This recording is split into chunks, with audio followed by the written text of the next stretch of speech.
Assalamualaikum warahmatullahi wabarakatuh. Bagaimana kabarnya anak-anak? Alhamdulillah, semoga tetap dalam lindungan Allah dan tetap sehat serta tetap bersemangat. Oke, dalam video pembelajaran kali ini, Ibu akan membahas tentang akhlak terpuji, yang mana pembahasan kali ini tentang ikhtiar, tawakal, sabar, syukur, dan qanaah. Sebelum masuk ke pembelajaran, mari kita baca peta konsep berikut ini. Materi yang akan kita pelajari adalah pengertian ikhtiar, tawakal, sabar, syukur, dan qanaah. Yang kedua, dalil nakli tentang ikhtiar, tawakal, sabar, syukur, dan qanaah. Yang ketiga, tentang contoh ikhtiar, tawakal, sabar, syukur, dan qanaah. Yang keempat, tentang dampak positif memiliki akhlak terpuji, ikhtiar, tawakal, sabar, syukur, dan qanaah. Tujuan pembelajaran dalam pembahasan kali ini mengenai akhlak terpuji diharapkan siswa dapat mengetahui tentang pengertian, dalil, dampak positif tentang ikhtiar, tawakal, sabar, syukur, serta qanaah. Oke anak-anak, sekarang amati video berikut ini dan simpulkan apa yang telah kalian amati pada video berikut ini.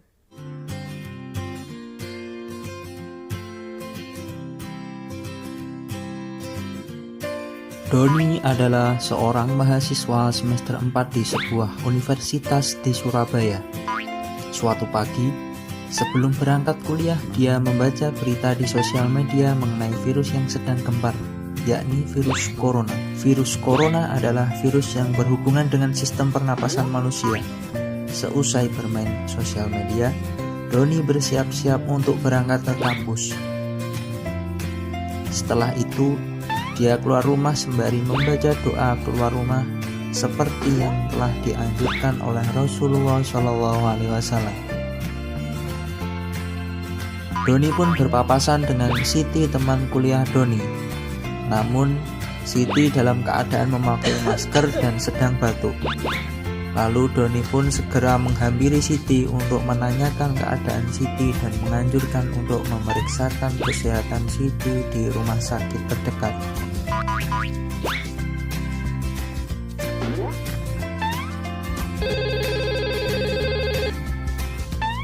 Halo, Assalamualaikum. Waalaikumsalam. Iya, Don. Gimana kabarmu? Sudah periksa ke dokter kah? Iya, sudah, Don. Ternyata aku masuk kategori orang dalam pengawasan. Jadi aku masih harus karantina mandiri di rumah. Lain kali kalau mau keluar rumah, baca doa dulu, seperti yang diajarkan Rasulullah, biar kita diberi keselamatan. Amin. Iya, Don. Terima kasih ya atas nasihatnya. Ya udah, cepat sembuh ya Siti.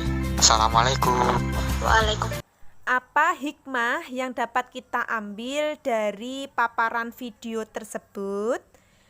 Jika kita mau berusaha dengan sungguh-sungguh seperti halnya dalam video tadi, semisal orang yang terkena musibah berupa wabah virus corona, kita harus tetap berusaha dengan sekuat dan semampu kita melalui ikhtiar.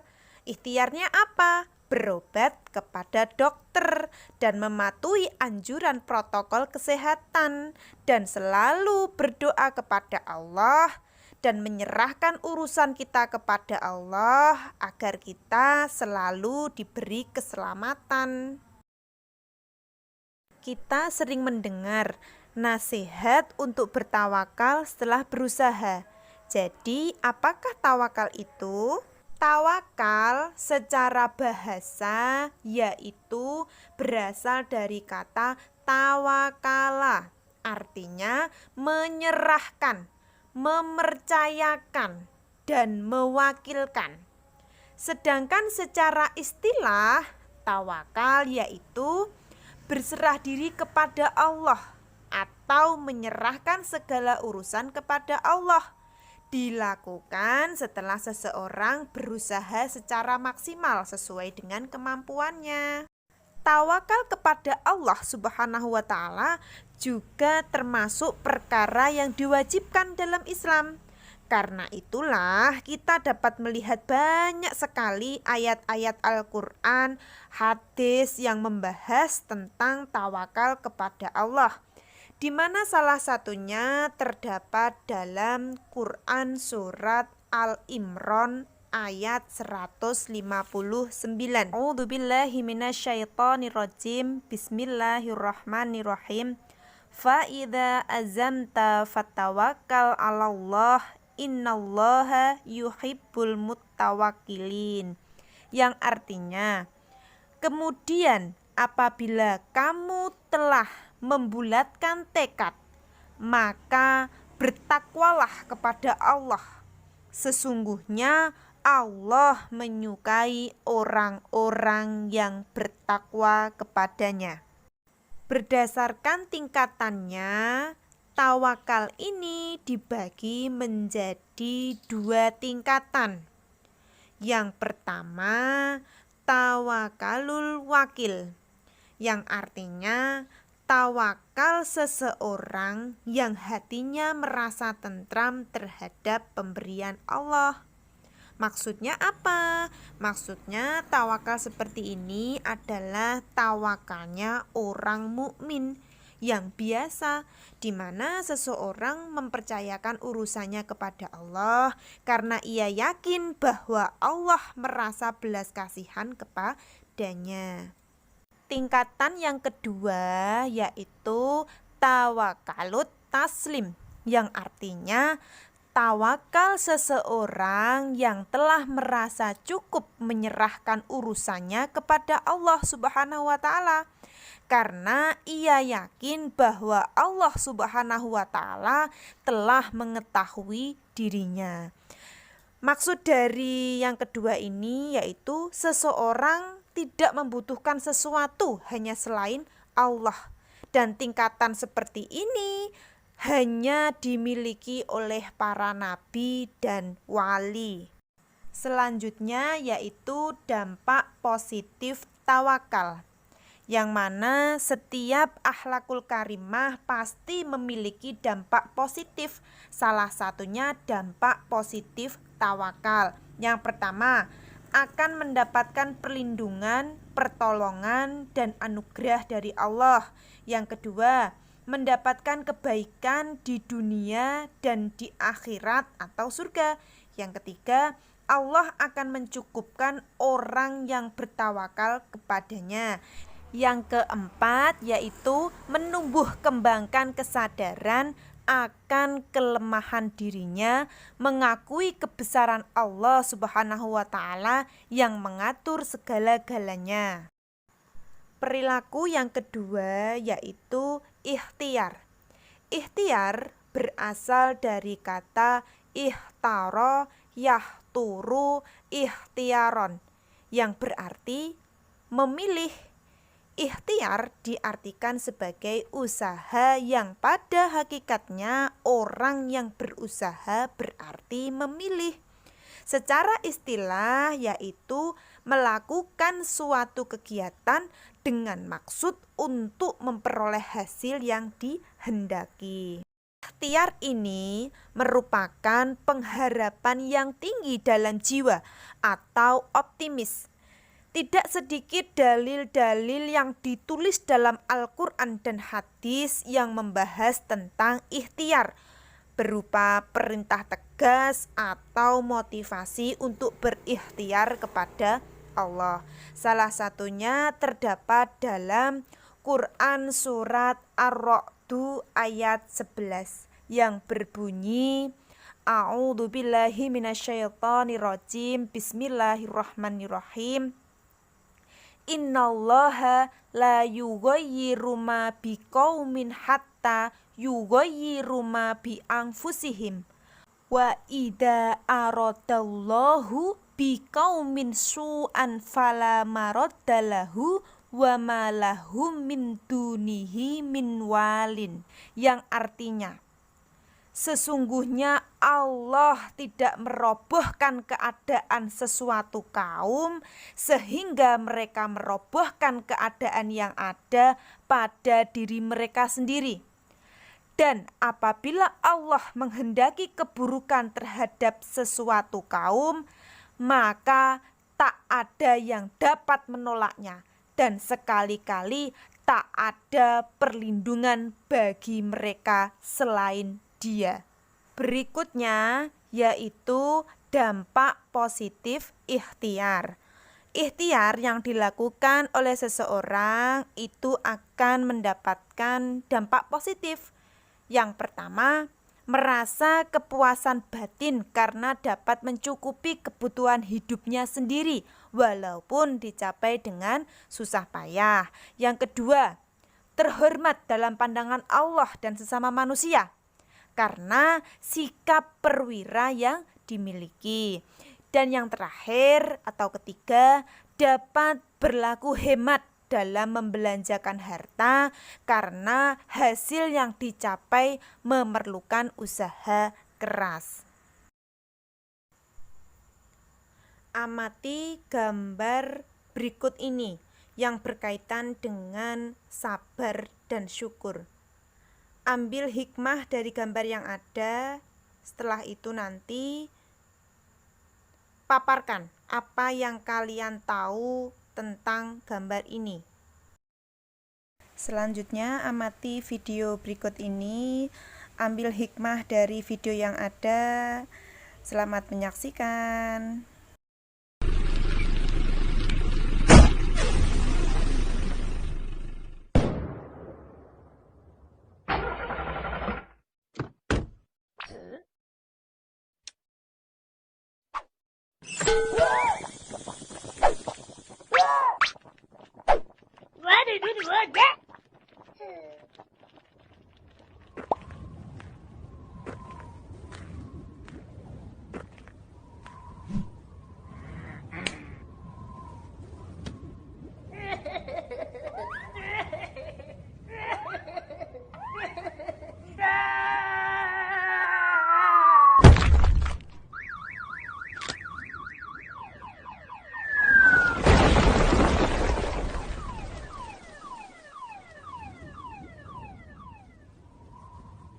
Alhamdulillah. Alhamdulillah. Alhamdulillah.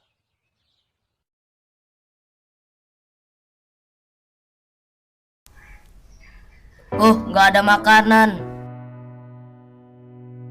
Ane lagi pergi lagi. Kenapa ketika Ane lagi nyari makanan, emak Ane kagak ada? Sebel deh Ane.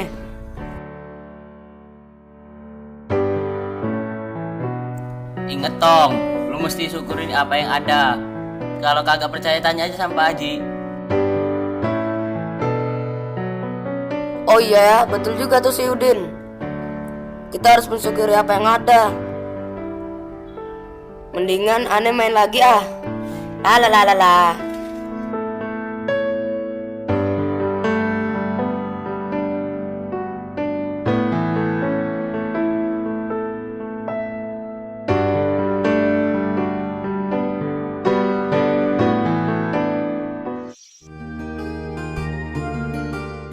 Ingat pesan ibu ya, beli gula dan tepung terigu. Baik, Bu.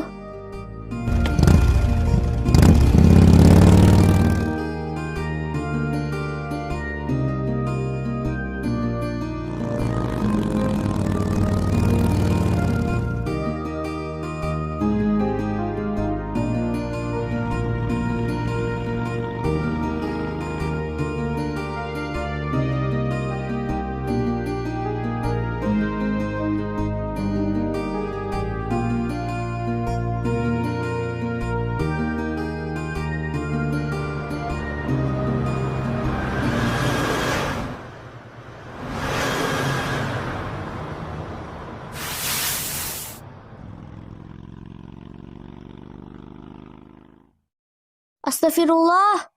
Hih, dasar truk. Ah, sudahlah. Kata ibu, kita harus sabar. Tidak boleh marah-marah.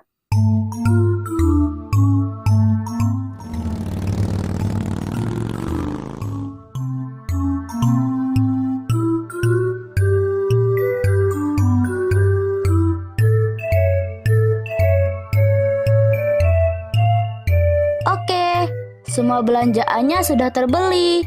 Saatnya pulang.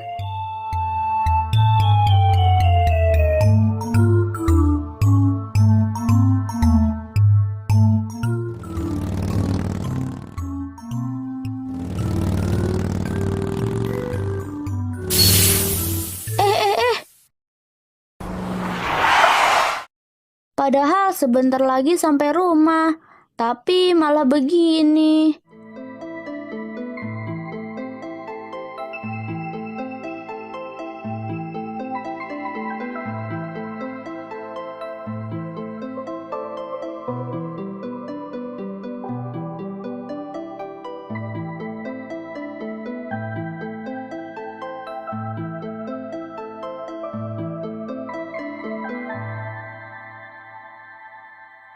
Assalamualaikum, Kak Ina pulang.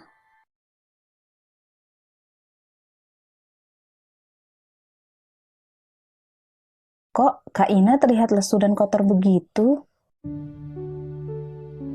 Tadi pas berangkat, Kak Ina kena cipratan air di jalan. Dan pulangnya roda sepedaku malah bocor. Kak Ina harus menuntunnya sampai rumah. Masya Allah, tapi Kak Ina tidak marah kan? Tidak kok, kan Kak Ina selalu ingat nasihat ibu. Harus sabar biar disayang Allah. Betul. Sudah, jangan sedih. Ini ibu buatkan kue untukmu. Wah, jadi ini untuk Kak Ina. Iya dong, untuk anak ibu yang hebat. Sekarang cuci tangan dan kaki, lalu ganti baju. Siap.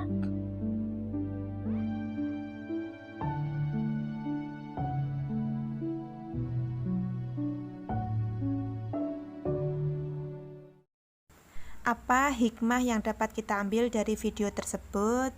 Yaitu orang yang bersabar dan bersyukur akan disayang oleh Allah dan akan ditambah nikmat yang luar biasa, yang lebih banyak lagi dari Allah. Sabar. Sabar berasal dari bahasa Arab sobaro yang berarti menahan, mencegah, atau tabah. Sedangkan dari segi istilahnya, sabar adalah menahan diri dari sifat kegundahan dan rasa emosi, kemudian menahan lisan dari keluh kesah, serta menahan anggota tubuh dari perbuatan yang tidak terarah. Macam-macam sabar. Yang pertama, bersabar dalam menjalankan ketaatan kepada Allah. Yang kedua, bersabar untuk tidak melakukan hal-hal yang diharamkan Allah. Yang ketiga, bersabar dalam menghadapi takdir-takdir Allah yang dialaminya. Setiap muslim diperintahkan untuk bersabar di dalam kondisi apapun, seperti sabar sebagai sebab meraih kemuliaan dan keselamatan, yang terdapat dalam Al-Quran Surat Al-Baqarah ayat 45. A'udzubillahi minasyaitonirrajim. Bismillahirrahmanirrahim. Wasta'inu biswabri wassholah wa innaha lakabiratun ila 'alal khashiin, yang artinya jadikanlah sabar dan sholat sebagai penolongmu, dan sesungguhnya yang demikian itu sungguh berat kecuali bagi orang yang khusyuk. Perintah untuk sabar yang kedua yaitu sabar dalam ketaatan, yang mana terdapat dalam Quran Surat Al-Imran ayat 200. A'udzubillahi minasyaitonirrajim. Bismillahirrahmanirrahim. Ya ayyuhalladzina amanu usbiru wassabiru warabitu wattaqullaha la'alakum tuflihun, yang artinya, wahai orang beriman, bersabarlah kamu dan kuatkanlah kesabaranmu, serta tetaplah bersiap siaga di samping bertakwalah kepada Allah supaya kamu beruntung. Yang ketiga yaitu sabar dalam kemenangan, di mana terdapat dalam firman Allah Quran Surat Al-An'am ayat 34. Berikutnya yaitu dampak positif sabar. Yang pertama, tidak menyakiti orang lain.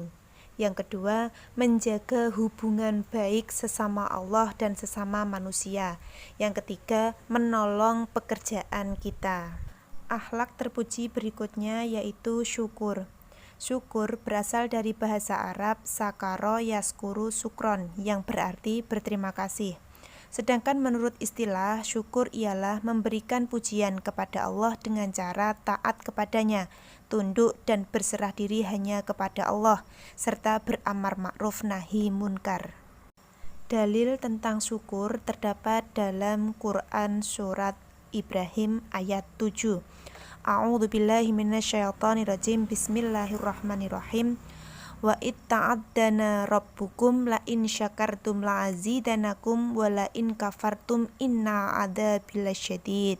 Yang artinya, dan ingatlah ketika Tuhanmu memaklumkan, sesungguhnya jika kamu bersyukur niscaya aku akan menambah nikmat kepadamu, tetapi jika kamu mengingkari nikmatku maka pasti azabku sangat berat. Macam-macam syukur terbagi menjadi 3. Yang pertama, bersyukur dengan lisan, yaitu mengakui segala kenikmatan yang telah diberikan oleh Allah dengan mengucapkan lafal hamdalah, alhamdulillahirabbil alamin. Yang kedua, bersyukur dengan badan atau dengan perbuatan, yaitu bersikap selalu taat kepada perintah Allah dan meninggalkan semua larangannya. Yang ketiga, bersyukur dengan hati, yaitu mengosongkan hati di hadapan Allah dengan cara konsisten menjaga zikir akan keagungan dan kebesaran Allah. Yang terakhir yaitu dampak positif syukur. Yang pertama, mendapat jaminan tambahan nikmat dari Allah. Yang kedua, dijauhkan dari azab dan siksa Allah. Yang ketiga, terhindar dari sifat tamak yang dapat menjerumuskan diri kepada kufur nikmat. Yang keempat, memperoleh kepuasan batin karena dapat mentaati salah satu kewajiban hamba terhadap Kholiknya. Amati video berikut ini, ambil hikmah dari apa yang kalian tonton. Selamat menyaksikan.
Apa hikmah yang dapat kita ambil dari video tersebut? Orang itu harus senantiasa berpikir positif dalam menerima sebuah ujian, cobaan, atau kegagalan, bahkan nikmat dari Allah. harus senantiasa menerima dengan ikhlas setiap rezeki yang diberikan oleh Allah. Tetapi kita harus bekerja keras dan tetap optimis untuk mendapatkan apa yang kita inginkan dengan cara yang baik, tidak dengan cara yang serakah. Jika kita melakukan sesuatu dengan cara yang serakah, maka Allah tidak akan memberikan kebaikan apa yang kita inginkan. Qanaah berasal dari bahasa Arab yang berarti rela, suka menerima yang dibagikan kepadanya. Sedangkan secara istilah yaitu rela menerima kenyataan hidup yang dialaminya, tidak berkeluh kesah, merasa puas dan penuh keridhaan atas keputusan Allah, serta senantiasa tetap berusaha sampai batas maksimal kemampuannya. Jadi, orang yang qanaah yaitu orang yang merasa cukup dengan apa yang dianugerahkan Allah atas dirinya. Orang yang qanaah pandai mensyukuri nikmat. Oleh sebab itu, seseorang tidak mungkin memiliki sikap qanaah apabila tidak pandai-pandai mensyukuri nikmat yang diberikan oleh Allah. Sebagaimana perintah untuk bersifat qanaah terdapat dalam Quran surat Hud ayat 16 yang berbunyi, A'udzubillahi minasyaitonirrajim, Bismillahirrahmanirrahim. Ulaika ladzina laisa lahum fil akhirati illan nar wa habita ma sona'u fiha wa batilu ma kanu ya'malun. Yang artinya, itulah orang-orang yang tidak memperoleh di akhirat kecuali neraka, dan lenyaplah di akhirat itu apa yang telah mereka usahakan di dunia, dan sia-sialah apa yang telah mereka kerjakan. Yang terakhir yaitu dampak positif qanaah. Orang yang mempunyai sifat qanaah pasti akan mendapatkan dampak positif. Yang pertama, terhindar dari sifat tamak yang berujung pada kufur nikmat. Yang kedua, akan merasa ketentraman hidup karena merasa cukup atas nikmat dan karunia Allah yang diberikan kepadanya. Yang ketiga, mendapat tambahan nikmat dari Allah dan terhindar dari siksa yang berat. Ya, selanjutnya yaitu evaluasi. Yang pertama, jelaskan pengertian ikhtiar, tawakal, sabar, syukur, dan qanaah. Yang kedua, tulislah dalil tentang ikhtiar, tawakal, sabar, syukur, dan qanaah. Yang ketiga, sebutkan 3 dampak positif ikhtiar, tawakal, sabar, syukur, dan qanaah. Setelah itu nanti kalian diskusikan. Berdiskusi kelompok 1 nanti membahas tentang ikhtiar, di mana sudah ada gambaran seperti itu. Yang kedua membahas tentang tawakal. Sudah ada gambar tentang tawakal, nanti kalian diskusikan dan disimpulkan hasilnya. Yang ketiga mendiskusikan tentang sabar. Di situ ada gambar kebanjiran. Nanti kalian simpulkan isi dari gambar tersebut. Kelompok 4 membahas tentang syukur, di mana di situ sudah ada gambar tentang orang sedang melakukan sujud syukur setelah menerima hadiah. Dan yang terakhir kelompok 5 membahas tentang qanaah. Di situ ada gambar tentang orang sedang bekerja menjahit sepatu. Selamat mengerjakan. Sekian, terima kasih. Semoga ilmu yang saya sampaikan dapat bermanfaat. Kurang lebihnya mohon maaf. Akhirul kalam. Wassalamualaikum warahmatullahi wabarakatuh.